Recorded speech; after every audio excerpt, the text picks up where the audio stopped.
Hi, good afternoon. Welcome to the marketplace. Coming up this afternoon, government urged to absorb the unemployed into agriculture to increase food productivity amid the coronavirus pandemic. Also coming up, Chamber of Petroleum Consumers Ghana urges consumers to keep receipts from various retailers as it awaits court hearing over cylinder recovery levy. Also, we explore the rise of video conferencing app Zoom. What is contributing to its high patronage? We'll analyze.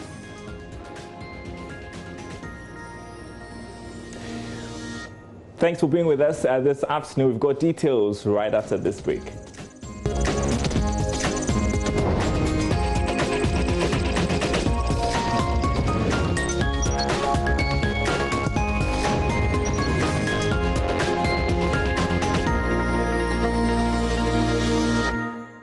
Welcome back to the program. We begin from the LPG market, where the Chamber of Petroleum Consumers Ghana has advised the public to keep official receipts of gas purchased from their retail stations during the two-week period the regulator had imposed a recirculation levy.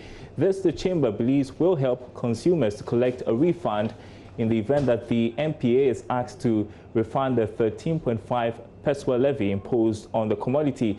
Chamber of Petroleum Consumers Ghana is in court with the National Petroleum Authority over the imposition of the levy, which it described as illegal. Duncan Amwa is Executive Secretary. We have all heard the LPG marketers the past 2-3 years campaigning for government to reduce taxes on LPG. And we have heard them in recent times also saying that whatever the MPA says is collecting for them, they don't want that money, so stop it. The NPA has not heeded to any of these advices. It's still collecting the money as we speak today. Giving it to them? You said you are collecting it for them. They say they are not interested in anything that will burden their customers any further, because they even want LPG prices to be reduced so that more people can be able to buy and leave charcoal. I think that is good thinking from the LPG marketers. So the minimum the NPA could have done is to withdraw and engage further. Unfortunately, the NPA is seeking to push this illegality on all of us, especially where the people you are saying you're collecting the money for say they don't want it. The most appropriate thing would have been to stop. But they've been collecting this since the 1st of the month. As of today, we are still paying. And so we advise consumers, please take receipts.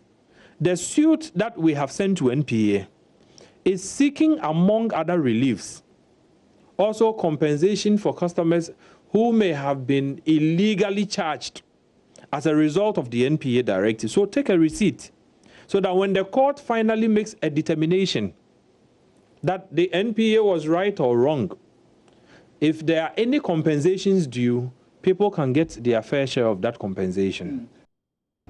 Now, as workers get hit by layoffs due to the coronavirus pandemic, the Peasant Farmers Association of Ghana is asking government to consider absorbing the unemployed into farming. This means the government must have packages that will attract the displaced workers, which should include providing subsidies and the tools to help increase food productivity going into the future. Charles Nyaba is the programs manager for the association. Now, with the inception of the Planting for Food and Jobs, farmers increase application of fertilizer. Most farmers are now using improved seeds, so that resulted in increase in production last year and last 2 years. Now, with this, if there are restrictions or there are distortions, that reduces farmers' access to fertilizer and seeds. It will also impact on their yields.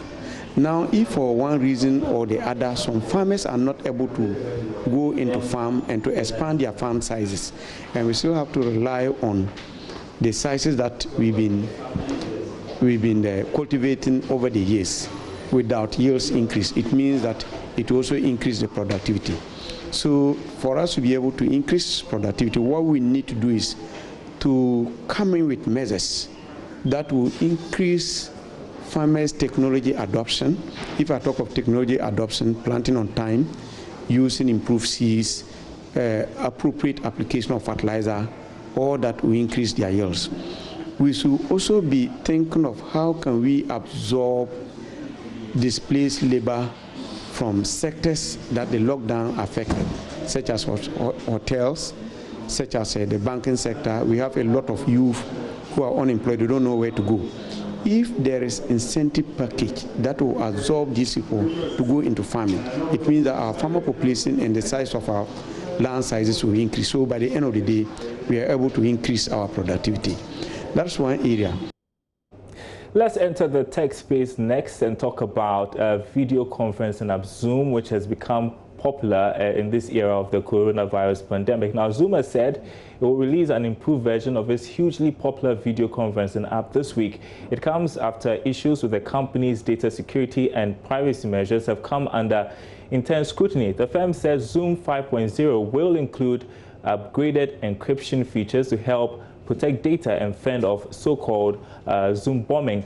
Now, the platform is now being used by hundreds of millions of people for work and leisure as lockdowns are imposed around the world. Well, let's zoom into the conversation with Adam Glyman. He is lead security and risk consultant for Global Secure Solutions Ghana Limited. Great to have you on the program this afternoon, Adam. So Zoom has become popular all of a sudden. Where has Zoom been over the years? Zoom was founded in, I think, 2014, and in 2015 they had a Series C $30 million investment. So that's a bit of money to fund a firm, and they've been in the market. They've gained traction over the years because of the ease of use and the free model that they introduced. So 2019 really saw an uptick in the number of people that took to using Zoom as a video conferencing tool. And obviously this year it has exploded. Okay, so tell me a bit more about what has contributed to the rise of Zoom. Zoom has a very intuitive and a very simple user interface. It's also very lightweight, meaning you don't really have to install the application on your device before you can use it. You can just use a meeting invitation link and you're in a meeting. I think one of the most popular features of Zoom is the feature where you can actually use it to host webinars. So you're seeing in this period people doing online classroom training with Zoom. That's one feature that their biggest competitor, for example, say Skype, doesn't really have.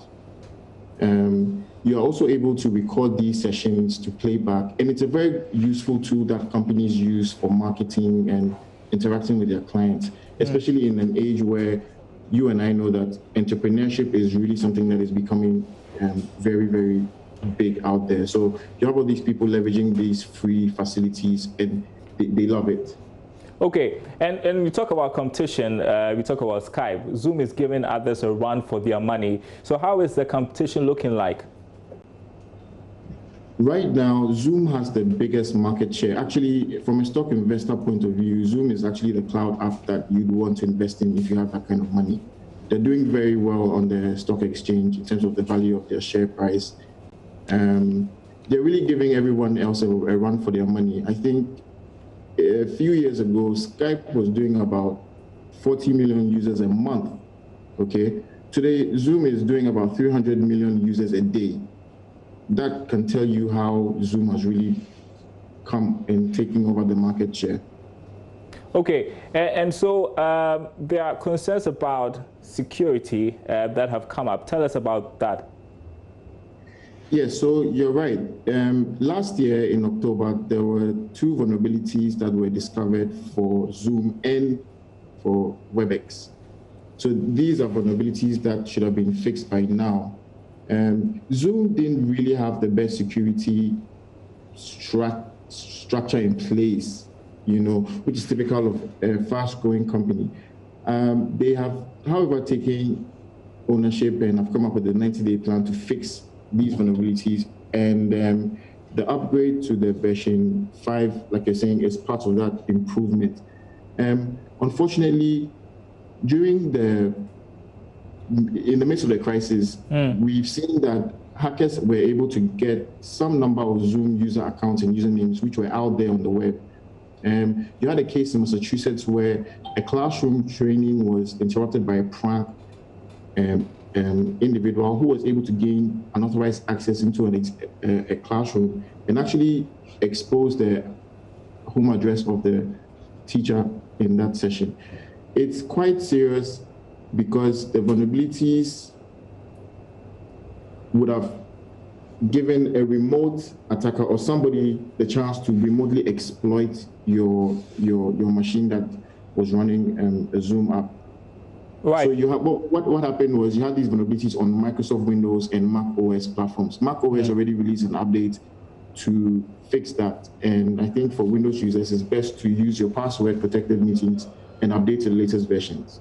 Okay, the next time I speak to you, we'll talk about how we can protect ourselves from some of the security concerns. But what do you envisage to be the future of Zoom after this pandemic? I think Zoom is going to continue to rise, especially because if you look at other tools like WebEx, which are other video conferencing tools, there's sort of like a paid feature. They're not as flexible in terms of providing free services like Zoom. Skype, we've all had Skype, and most of us have even forgotten our usernames and passwords. Skype has become outdated. It's just sitting there because it's free, but it doesn't have the feature and functionality in terms of that ease of use and recording webinars and such. And because we see that we are transitioning to a remote workforce, especially because of the COVID-19 pandemic, Zoom is definitely poised to gain more market traction. All right, Adam Glyman, thanks for the insights this afternoon. Appreciate your thoughts. You're watching The Marketplace. Let's move on to a break now. When we come back, we'll do some more stories.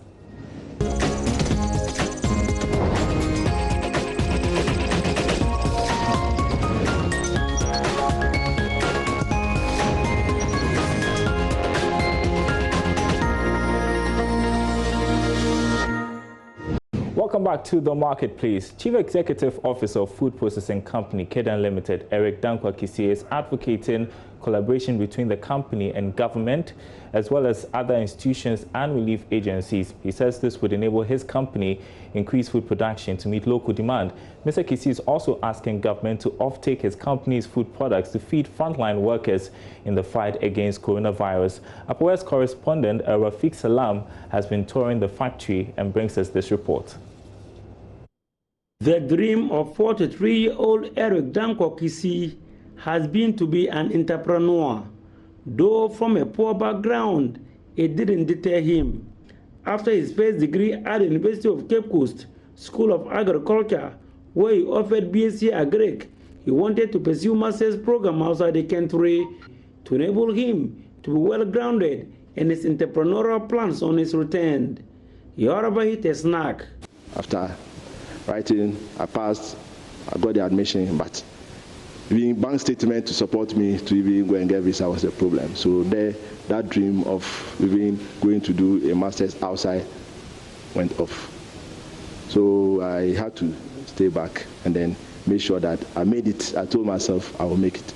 Because if I came to you to look for bank statement, you didn't give me, I told myself that yes, I will work hard one day, also get my own visa and travel to wherever I want to go to. And by that faith and determination, I don't think with my passport as I stand now, I don't think I'll need to go and ask anybody for a bank statement before I can travel. He later went ahead to pursue an MBA in finance from the Kwame Nkrumah University of Science and Technology Business School in Kumasi. By far, a dream that was conceptualized and nurtured by Eric Dankwa-Kisieh with support from staff and stakeholders is what we see today in this giant food processing edifice.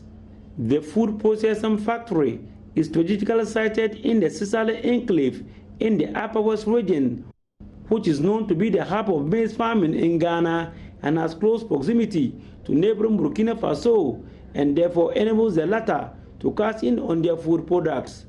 Kedan's operations over the years has created lots of jobs for women, youth, farmers, etc., and has also provided farmers with ready reliable market for their maize and soya produce. We have high quality corn flour, which we can use for our household food needs. which will include TZ, Banku, Apple, cocoa, porridge. Even you can use it for cornbread. You can also even use it as a thickener for soup and all that. And then we also have a byproduct which is also of use to us and to the economy, where we call it a maize bran, and the maize bran is best suited for the poultry industry or the animal industry. One thing that is key and which the company is not ready to compromise is the quality of the food processed. They are prepared under strict hygienic conditions. Kidan showed me the various processes involved. He indicated that the raw maize is cleaned over 4 cleaning stages, where metals, stones, dust, weevil grains, and other debris are removed before milling, which is not the case in the traditional processing of maize flour. It's fed into this hopper, and then it moves into this elevator. Then there's a shaker there that is able to take off almost all the debris, all the impurities, everything that is actually unwanted, and if not taken care of, and get into contact with the machinery, we are going to have serious challenges with the machinery. In their bid to help the fight against the COVID-19 pandemic, they have made 30% and 15% reduction in the sale of products for government, institutions, and individuals respectively. We are doing everything possible to create the awareness to government, to other donor agencies, relief agencies, NGOs that are into at least that are providing services that is going to help curb or reduce the effect of the COVID-19. We are appealing to them that we have products here which we can talk of the high quality corn flour which is produced under hygienic conditions. Reporting for JoyNews, Rafik Salam, Tumu. Now, all the news about human suffering, markets crashing, unemployment as a result of the coronavirus pandemic can really cause some depression. So how about we brighten up your day? We want to bring you the story of a young artist, bright dancer, who is doing amazing stuff with heated metals and fire.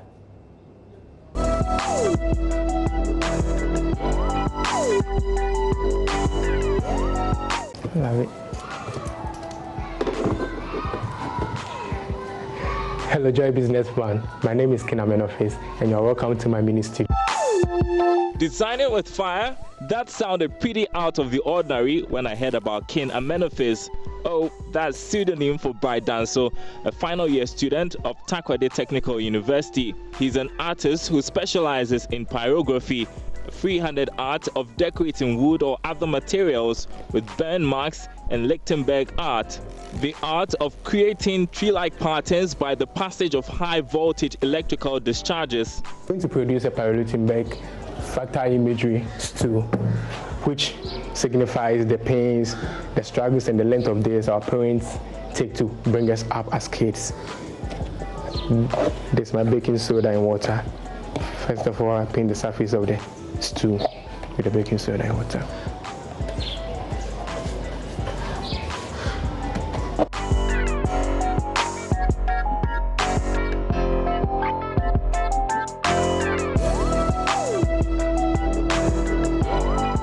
Bright got exposed to this kind of art when he was in senior high school. I didn't start as a pyrography artist. I was just an artist drawing, you know, a kid playing with his pens and his pencils, trying to do something. And then I realized that, you know, I can do much more than using just the pencils. So I thought to myself, why not try pyrography and then see the outcome? So I ended up using soldering iron to make few drawings and then know the outcome.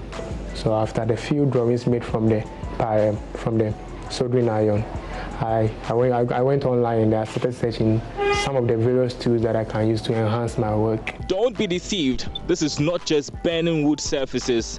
Bright's designs are carefully thought through. His works are mostly inspired by circumstances. He tells me about his favorite artwork he calls Unitech, highlighting the inequality in the country's educational system. The thinking that went into Black Unitech is when I decided to go to school, and then I realized everybody thinks this school is better than the other, and when you are here, you are better off than being here or there. So I entered into school, and then I came to think about it, and I was like, no, I don't think one is better than the other for who that person is.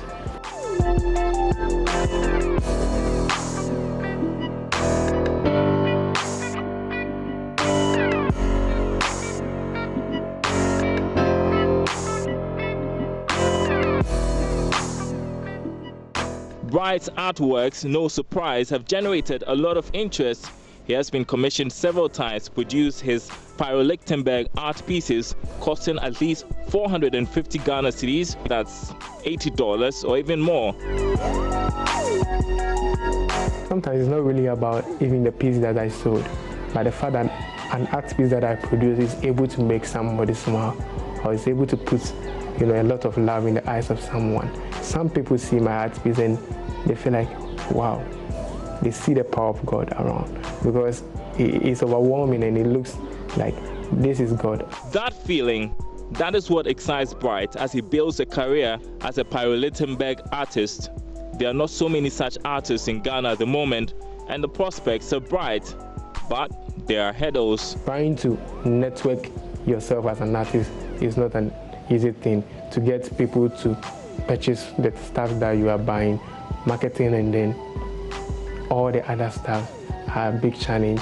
Being in school and then working as an artist. Currently I'm in school, and then I need to come down here and then work, go back to school, and go and study as well. After school, Bright wants to build his own studio and has even bigger plans. The bigger vision is to have an art academy in Ghana that is built by myself with the help of whoever is willing to help me, because I've realized that people don't pay much attention to artists in Ghana. So with the art academy, people will be trooping in from all other sides of the country, and then when they come in and they study here, that it is going to generate a lot of revenue to the country as well, not just myself.